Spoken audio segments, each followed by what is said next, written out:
Hello everybody, and welcome to Godox Film Lighting 101. In this episode, we'll show you how to light at night. Let's check it out.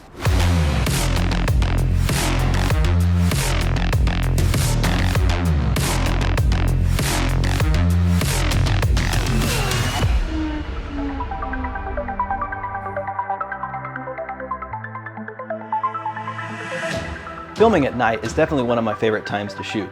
It offers infinite possibilities to shape the light however you would like. A lot of times when filming in a city or town, streetlights are everywhere.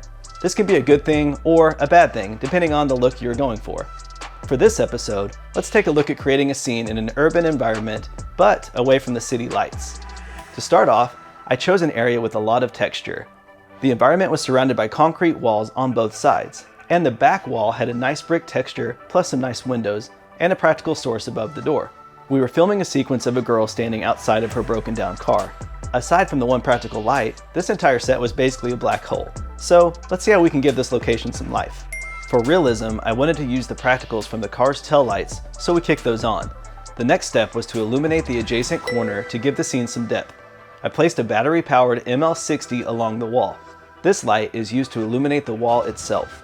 Because the location had a nice vintage look, I added a green gel to mimic a mercury vapor street lamp from the 1970s and 80s. You still see these kinds of street lamps in a lot of older towns. This light was set at 49% power. I then placed another ML60, this time aiming it directly at the wall that is off camera. This bounces the light off the wall, which gives the scene some ambient fill. I also added a blue gel to help give it a slight moonlit vibe. I wanted this light to illuminate the side of the car and also work as a back edge light for our subject.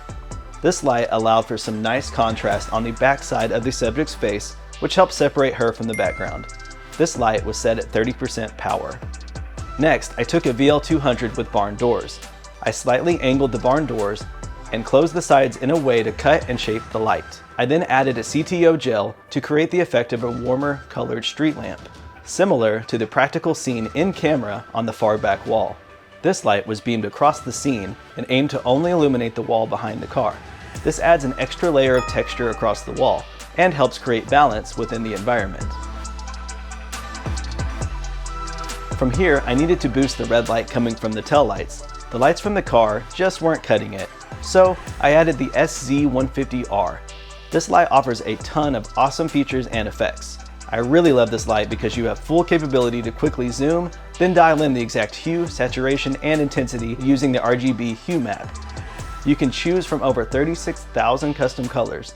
This light can easily be controlled from your phone using the Godox app, which is a huge plus. Using the SZ150R, I was easily able to match the red from the car's taillights in no time. I bounced this light off the wall to make it seem as if the light was motivated by the taillights. Now, I needed to make the car look broken down, so I used a haze machine to create a smoke effect. I placed another ML60 on the ground in front of the car.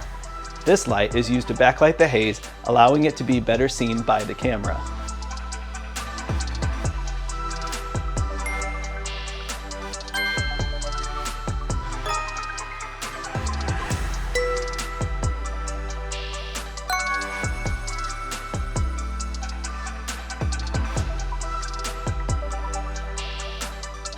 We tried to give our scene the old wet down trick. Unfortunately, the gravel and dirt soaked up the water way too fast. But if you pay attention to big budget movies and shows that have some night scenes, the concrete or pavement is always wet.